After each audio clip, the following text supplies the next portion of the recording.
All right, so just wanted to provide a little bit of an update. I'm in Buenos Aires, Argentina. It's been about a week since I've been here, and I'm enjoying it. The weather, it's summertime down here, so the weather's warm. It's like 90 degrees today.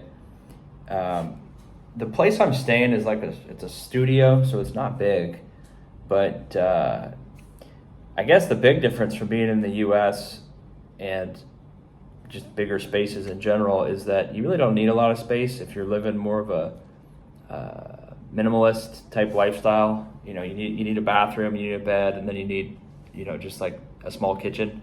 And so that's what this is. It's I think it's between like $800 or $900 a month on Airbnb for where I'm at. It has air conditioning, which I've never had air conditioning in my life. Being from Seattle, Washington, it's always cold there, so the 2 months that you get of summer, it never really gets that hot anyway. So none of the houses or a lot of the places there just don't have air conditioning. So it's nice to have an air conditioner because it's right now it's like 90 degrees and it's summertime. So I'm liking the weather. Everything's very walkable, at least here in the city. You can go down. I think we're on the 4th floor of this apartment building, and you can go down, you can walk to places. There's places that are open 24 hours a day. The food is still relatively inexpensive. It's gotten a little bit more expensive over the last year or so, but the prices are still reasonable if you're from the United States or probably anywhere in Europe. It's cheaper and more reasonable. So I'm enjoying it. It's certainly like a change. The driving is kind of crazy. All the motorcycles going around.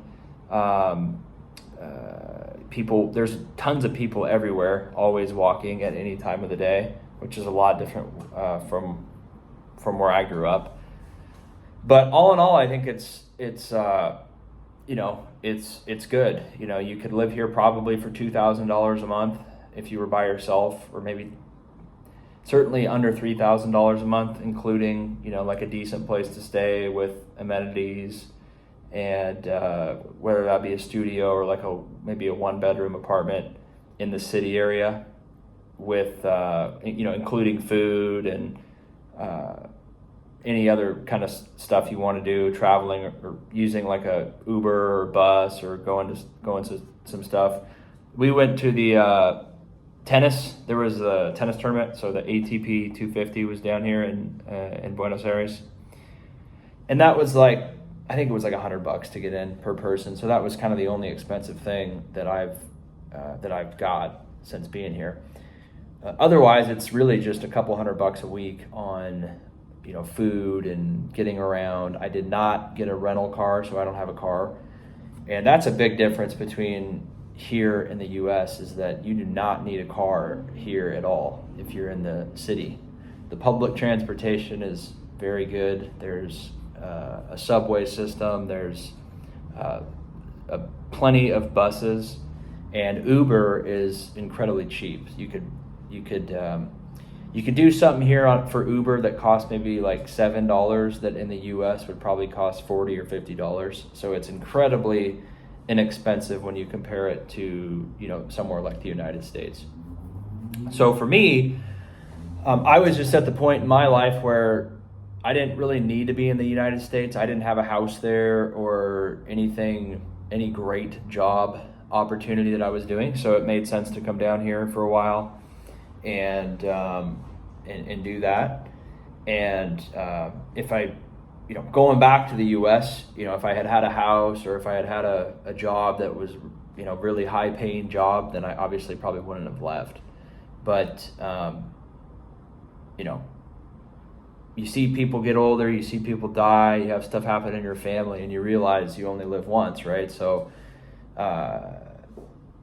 doing something like this, probably a lot of people wouldn't do it just because it's such a change from their life and they're not in the position to do it. Whether you have kids or you have a house or you have like a lot of responsibility where you live, there's a time in your life when you can do it, and then once that window closes, it's pretty much gone. Whether you have it, like I said, whether you have a job or kids or It's just not something that you can chalk out several months of your life and go have like an experience.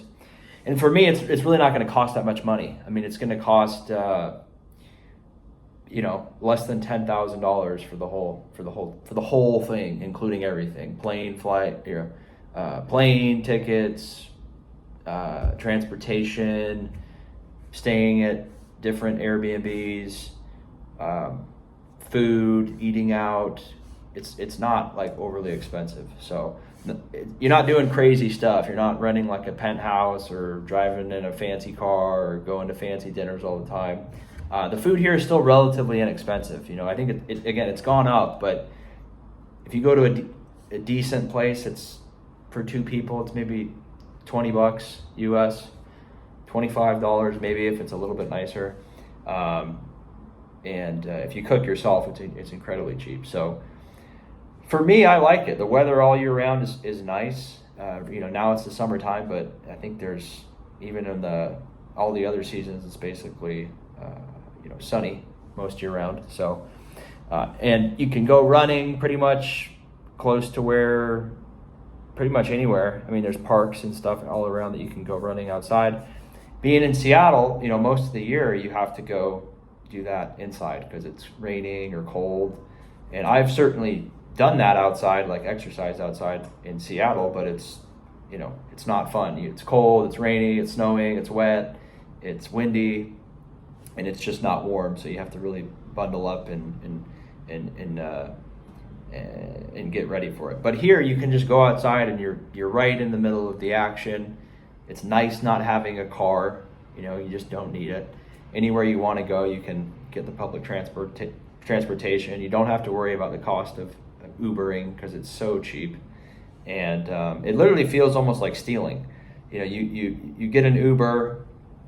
The Uber driver is, the traffic here is crazy. Like I can't really describe it because I know New York. I've never been to New York City, but I'm from Seattle, so Seattle can get traffic.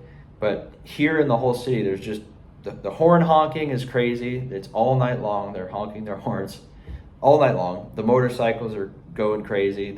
Even small motorcycles, like the exhaust noise is very loud. You might even be able to hear it in this video. There's just constant noise all the time. But the Uber drivers, if you get an Uber driver, they have to deal with, they're dealing with traffic. It might be a 15 or 20 minute ride. And the cost of that is like 6,000 pesos, maybe 5,000 or 6,000 pesos, which is like $5 or $6. And again, in the US, that would probably be like, I don't know, $30, $40, maybe more, depending on what area you're in. So that's kind of my initial thoughts. If you guys have any questions or anything, you let me know, but I'm enjoying it. It's not costly. It's not overly costly if you live relatively simple, and you really don't need a whole lot here. You need a place to sleep. You need, basic food, obviously, and then you can go out and do whatever you want to do during the day. And it's really a nice city. They have everything you need here. There's plenty of people here. There's plenty of stuff to do. The weather's great, and so I think it's a great place. So you guys let me know what you think. You can subscribe. You see you on the next one. Take care.